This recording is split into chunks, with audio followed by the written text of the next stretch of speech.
Just when you thought the dust had settled in the Big Ten, there's expansion talk again. I'll have the latest right here. Locked On Big Ten starts now. You are Locked On Big Ten, your daily podcast on the Big Ten Conference. Part of the Locked On Podcast Network. Your team every day.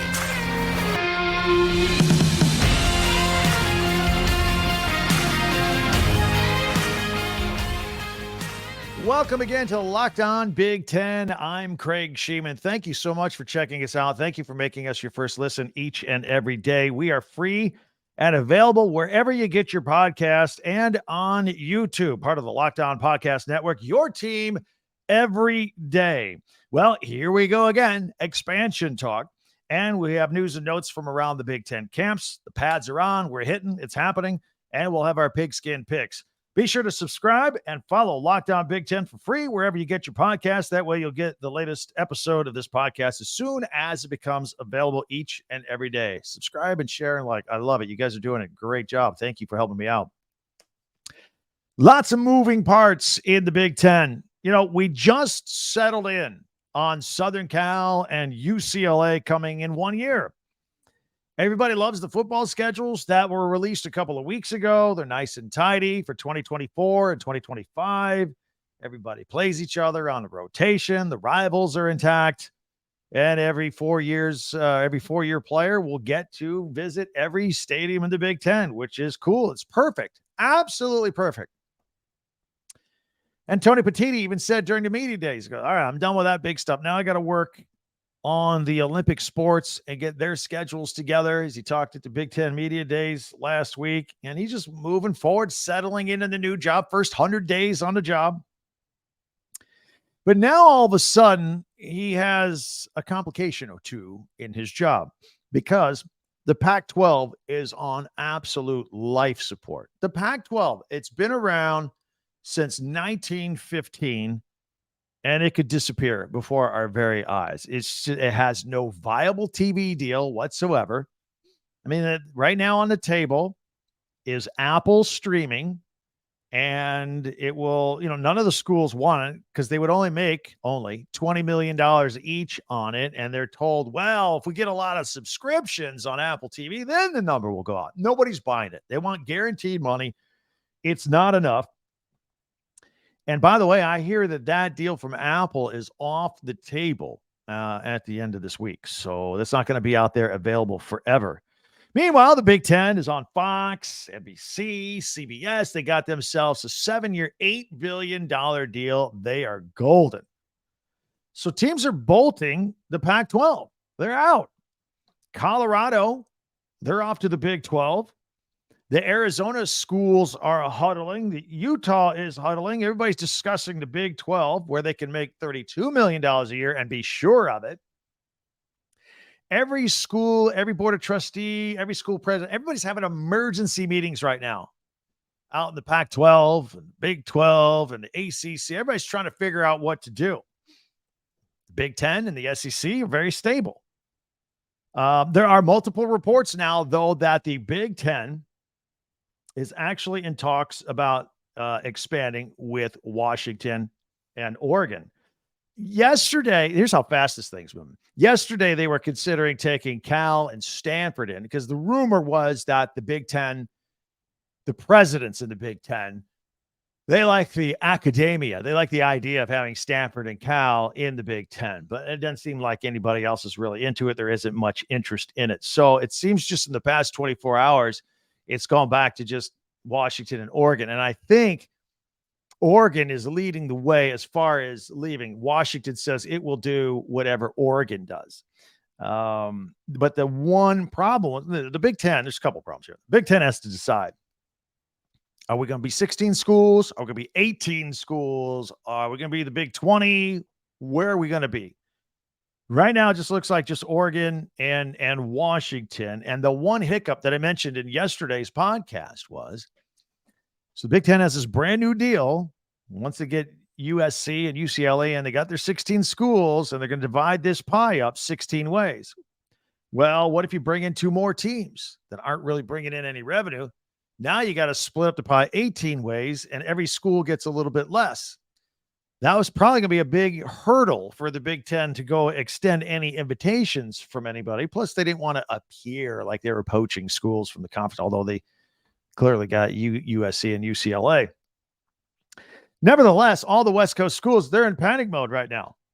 And one little piece of information I heard today that Fox is agreeable to kicking in a few more bucks to help give Washington and Oregon some money. That seems to me to be the last hurdle. And if that hurdle is gone, that part of the deal with those two schools could move pretty quickly. So be on your toes. We're going to be all over this here on Locked On Big Ten. So they got that figured out. The Big Ten would just own the West Coast. And again, maybe they don't think the San Francisco market is as necessary with Cal and Stanford. They're good with Washington, the Seattle area, and Oregon, and getting Portland, and then they own Los Angeles. So that'll be good. They'll have access to late night games. There'll be late night out in the East. There'll be prime time in the West, prime viewing out there. Everybody gets their money. Big Ten schools are making $59 million each, and that's going up every single year. So if this all comes together and we have this many West Coast schools, I'm wondering if the Big Ten could continue to give up divisions in the conference. They just got rid of it to try and make things a little more fair. I'm wondering if they're going to have to go right back to it, like have a Big Ten West and a Big Ten East. I don't know. Someone suggested, and this is kind of cool, that maybe the Big Ten championship, instead of being played at Lucas Oil Field in Indianapolis, go to the old traditional Rose Bowl. Look, these schools are coming from the Pac-12 into the Big Ten. The Big Ten has the history with the Rose Bowl. Play the championship game in December in the Rose Bowl. Makes sense to me. Now, there's more going on here that could also involve the Big Ten. Now, let's switch to the other side of the country. In 2016, the ACC entered a 20-year broadcast deal with ESPN, and it created the ACC network, among other things, and the deal runs to 2036. It's got 13 more years on the deal. Each ACC school only makes about $39 million a year. As I just told you, the Big Ten's making 59 and up. And the SEC is paying its schools north of $50 million a year, and it's going up. And meanwhile, these ACC schools, they're locked into this horrible low-paying deal, and they got 13 more years of this.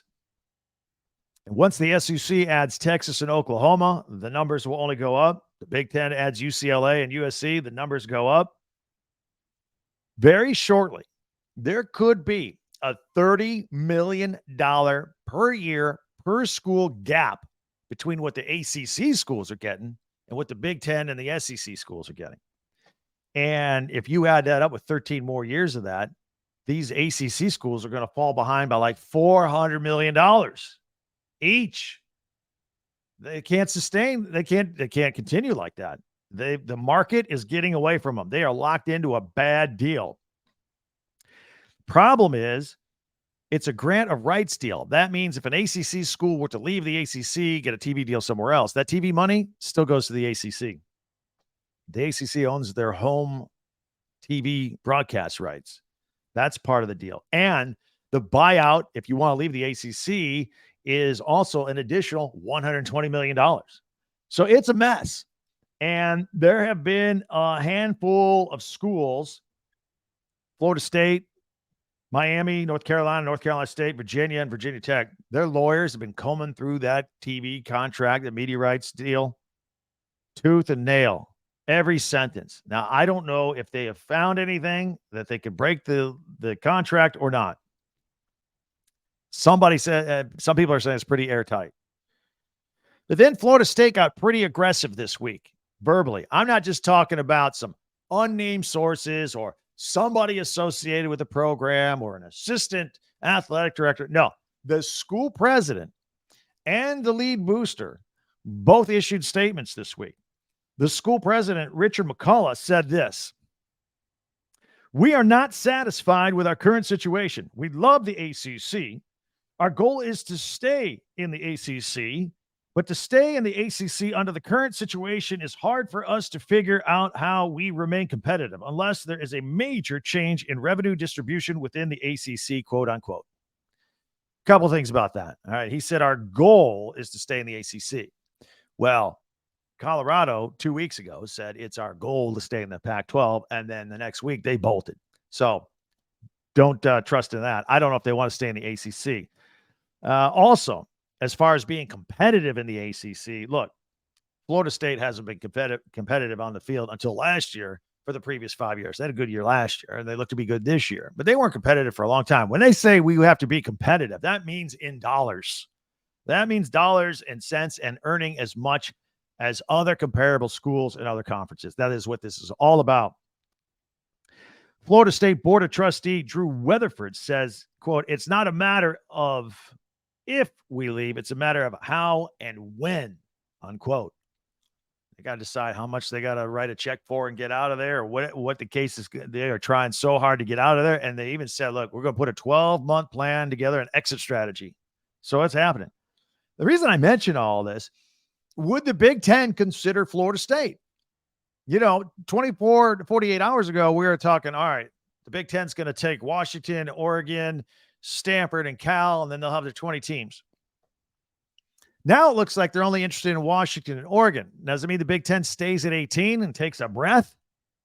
Does that mean they can now maybe take on Florida State and a Clemson? Of course, nobody's even talking about Notre Dame, who's out there. It's very interesting. But the Big Ten seems happy, like they can dominate the West Coast with what they have. If they get Washington and Oregon in addition to the Los Angeles schools. I don't know what the ultimate number is. I have a feeling it's going to land on 20. I have a feeling the Big Ten, the SEC, and also the Big 12 will all eventually land on having 20 teams and 3 super conferences at that. So that's a look at the conference landscape right now as of today. It could change an hour from now.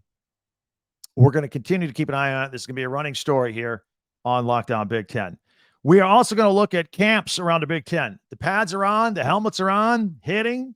We actually have some news out of Wisconsin, Ohio State, and Rutgers we'll share with you. So we will do all of that as we continue right here on Locked On Big Ten.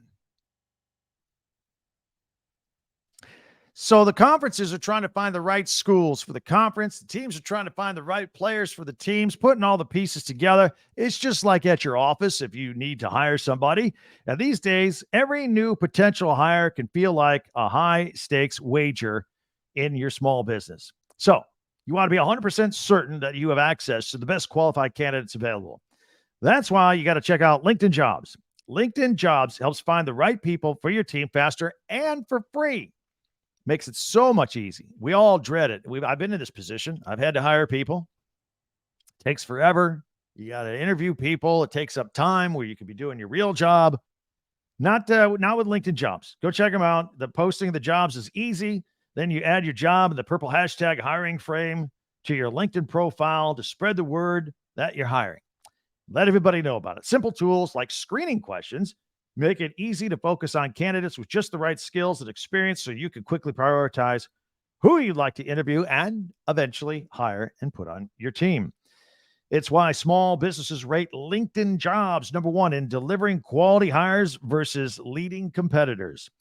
LinkedIn Jobs helps you find the qualified candidates you want to talk to faster. Post your job for free at linkedin.com/lockedoncollege. That's linkedin.com/lockedoncollege to post your job for free. Terms and conditions apply.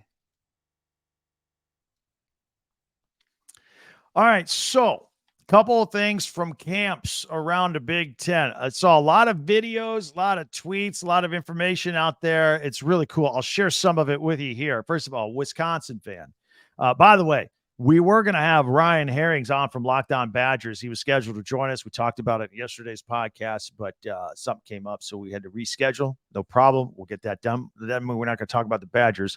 Luke Fickell tweeted out, at Coach Fick, by the way, I should put this on Tuesday tweets, a video of him texting a message about jump around for Badger Nation, ready to go. We do have some news, though. Clay Cundiff and Jack Eschenbach that's the team's top 2 tight ends from last year. And suddenly, mysteriously, they're not on the roster. So Cundiff was hurt in the Ohio State game last year, and he missed the entire spring. And Eschenbach was pretty active this past spring, getting ready for his 6th year at Wisconsin, but he wasn't really committed to the idea of coming back, and it looks like he didn't. I don't know, maybe he got a job, got on with his life, but nevertheless, they are still carrying 7 tight ends on the roster. 5th-year senior Hayden Rucci and redshirt sophomore Jack Pugh leading the way there. Ohio State Buckeye camp. Ryan Day out there. He says Devin Brown and Kyle McCord are splitting first team snaps. You know, he said he was going to do it. He said it was going to be an open competition, and I respect that, even though I think we all feel like it's going to be Kyle McCord's job. McCord's the most experienced by far. He's a true junior. He's played in 12 games. He's completed 71% of his passes. Meanwhile, Devin Brown, redshirt freshman, he has 15 plays of experience. You got one guy who's played in 12 games. You got another guy that's only taken 15 snaps in a game. Although Brown does have the ability to extend plays a little better, a little more athletic than McCord. But look, here's what I think is going to happen. I'll look into my crystal ball, if you will. They open up at Indiana. There are 4 touchdown favorites in that game. If things go according to Ohio State's plan, I think McCord starts the game, probably plays into the 3rd quarter or 3 full quarters, and then Brown comes in the 4th quarter. That's my prediction. I don't know that. If Ryan Day heard me say that right now, he'd be probably upset with me. But I think that's what's going to happen. Michigan State Spartan fans. I don't know if you saw this, but you got to get on social media and find the videos. A ton of kids tweeted stuff out. The school tweeted it out. But they got brand new locker rooms there at Michigan State. And there's a great scene of Mel Tucker leading the whole team behind him to look in the doors and we'll go walk in their locker room for the first time. And it is really cool. This room is from the future. They got nice green and black leather chairs in front of each of the lockers. They've got, neon or LED laser green lights all over the place. It just looks really futuristic and it's really cool. And the players are very excited about it. So find your favorite Twitter or account or somebody from Michigan State and look at the video. It's fantastic. Penn State, Drew Aller, saw some video of him throwing dimes out there. Again, James Franklin says it's going to be a quarterback competition. I respect that. But again, it's Aller. He's going to be the starter. The guy's on a short list of possible Heisman Trophy winners. So that's who's going to go for Penn State. Rutgers did make an announcement. Greg Schiano did say Gavin Wimsatt will be the starter. That's unique because remember last year, Schiano didn't name a starter until right before the first game of the season. So now, totally different. They're going on the first day of camp. They know who the starter is going to be. That's the plan. They're going to work and proceed through camp with Wimsatt as the starting quarterback. Played in 8 games last year, started in 6. Dual threat guy. Evan Simon, redshirt sophomore, played in 9 games last year. He started 2. He'll be the backup. I saw another video of the first day of camp in Bloomington for the Indiana Hoosiers. The team was out there, and then Tom Allen comes out of the tunnel and grabs the bullhorn and then runs out. Now, if you know anything about Tom Allen never needs a bullhorn. You can hear him wherever he's at. He's loud and enthusiastic and full of energy. Him on a bullhorn, stand back. I thought that was kind of funny. Of course, Jim Harbaugh leading the Michigan Wolverines, starting practice up, practicing for a game he won't be coaching in. Although, have you noticed, we still haven't had an official announcement yet on the 4-game suspension. I don't know if his lawyers are still negotiating, trying to get it down to 3 with the NCAA, whatever the case may be. And saw a lot on social media from Michigan fans out there that, by the way, the team from Ohio hasn't beaten us in 1,000 days. So not Harbaugh, just other people. I'd like to post that up. Husker Stadium is 100 years old, if you can believe that. And they are asking for pictures to send of you previous games in the sea of red at Twitter @Huskers. And Ross 8 Stadium is also 100 years, by the way, in West Lafayette. A lot of old stadiums around the Big Ten. At Hawkeye, released a really cool video of the Hawkeyes practicing and getting ready and the first day of practice and the season. It's about 2.5 minutes long with some music. That's pretty cool. Worth checking out if you're a Hawkeye fan. Again, at Hawkeye on Twitter. And Maryland posted a team photo. Mike Loxley says his team is ready to fight for a championship right now. He said, look, I started here in 2019. I said this is a 5-year plan. This is year 5. We're going to go get it. So, look, high bar is set. He's good to go. Talia Tagovailoa in his 4th year there in Maryland says he's not leaving this place until his feet touch the turf in Indianapolis. And he didn't mean during media day. He meant during the Big Ten championship. So that's the latest on them. And again, they nice team photo. A lot of teams do a team photo on the first day. So that's pretty cool. And finally, I should have saved this for Tuesday tweets. I saw a tweet from at 5th Quarter FSU. This is a Florida State fan with all the news going on about his school president and wanting out of the ACC. He said, hey, he needs some good Big Ten accounts to follow. So I suggested at Talk Big Ten and follow us here on Locked On Big Ten. That would be more than welcome. I want to thank all of you for making Locked On Big Ten your first listen every day. Again, a note to you everydayers out there. Thank you so much for being part of this show. And we'll continue to have the latest from training camps and the latest on any Big Ten expansion that comes over the weekend. Meanwhile, be sure if you have it to subscribe. I got a message today. Hey, I subscribed, like you said. Thank you. Subscribe. Get that number over 2,000 for us here on Locked On Big Ten. It'll help us out. Also, share, follow, and like Locked On Big Ten. Coming up, our weekly feature that we have here on this particular day of the week, Pigskin Picks. No games yet, but I will tell you the lines are starting to move a little bit for week 1. We'll share all that with you here on Locked On Big Ten. You know, these schools are trying to put together a championship team. Coach Loxley at Maryland just said, this is it. We're going to fight for this championship. And you got to make sure you got every player. They're a perfect fit for your team. It's the same thing when it comes to your vehicle. Every part needs to fit just right. So the next time you need parts and accessories, head to eBay Motors. With eBay Guaranteed Fit, you can be sure every part you need fits right the first time around. Just add your ride to my garage and look for the green check to know that the part will fit or your money back.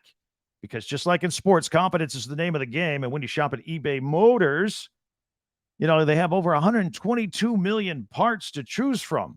You'll be back in the game in no time. After all, it's easy to bring home a win when the right parts are absolutely guaranteed. Get the right parts, the right fit, and the right prices on ebaymotors.com. Let's ride. eBay Guaranteed Fit, only available to U.S. customers. Eligible items only. Exclusions apply. Time now for our Pigskin Picks. I'm going to put them on the screen here in a second in case you're just watching or listening on audio. The video we do on YouTube, we got some graphics and pictures from time to time for you to enjoy. But first, I want to thank you for making Locked On Big Ten your first listen. Thank you so much. Go ahead and follow us, and subscribe, and share, and like. I love you for it. All right, let's put it up. Pigskin Picks. Now, when the season starts, we are going to pick the games. We're going to do money line, which means we're going to pick the winners, but I will give you point spreads. And I'm going to put these up here because these have moved. Maybe it's because teams are in camp or maybe and people are starting to bet and the lines are moving just a little bit. Let's start off with August 31st, the Nebraska game at Minnesota. That's the first game of the Big Ten slate. Minnesota at minus 6.5. I think that was about 7 before. I think that's dropped to 0.5 point. September 1st, Central Michigan at Michigan State. That's been a 2-touchdown game all summer. It's minus 14 for Michigan State. On the 2nd, Utah State is at Iowa, and that is a 23-point spread now favoring Iowa. Also, East Carolina at Michigan. This has dropped at 0.5 point in the last week or so. It's now minus 34. It was 34.5. Fresno State at Purdue, minus 5.5. Purdue, I think that's a full point. I think that was 6.5 earlier this summer. Ohio State at Indiana. Indiana plus 27.5. That's been consistent all summer long. That hasn't moved at all. Towson is at Maryland. And I couldn't find a line on it. Vegas didn't put a line up because it's just probably going to be a 6-touchdown blowout or something. Towson, of course, Coach Loxley's alma mater, as he is now coaching Maryland. Buffalo is at Wisconsin. The Badgers, 3 touchdowns and a field goal favorite there. Toledo at Illinois. Illinois -9. 9-point favorites. No disrespect to Toledo. I'm a little surprised at that line. Thought maybe it would be a little more. I think Illinois will win by more than maybe 2 touchdowns, but that's where they have it. 9. Vegas is never wrong. Also on the second, West Virginia is at Penn State. That is -20. I think that was the 21 points before. And Northwestern at Rutgers on Sunday the 3rd. That was -6, 6.5. It is now 7 for Rutgers. Obviously, with all the problems going on at Northwestern, affecting the points spread with the way people are betting on that one. But I thought I'd put those up there on our pigskin picks. Little bit of movement in the lines as we get closer. We'll update that. And of course, going into the first weekend, we'll actually make some picks here on this segment here on Locked On Big Ten. All right. I appreciate you guys checking us out again. Thank you for making Locked On Big Ten your first listen every day. You every day is our next show. We'll have the latest from Big Ten camps and also more Big Ten expansion talk. It is not going away. Many ways for you to interact with me. Hit me up on Twitter at Talk Big Ten, and be sure to subscribe and follow this podcast right now on your favorite podcast app, and you'll get the latest episode of Locked On Big Ten as soon as it becomes available each and every day. Now I'm inviting you to check out the Locked On Sports Today podcast for all the latest and everything going on in sports. In the meantime, have yourself a great day. Thank you for checking us out. Can't wait to talk to you next time. I'm Craig Sheeman for Locked On Big Ten.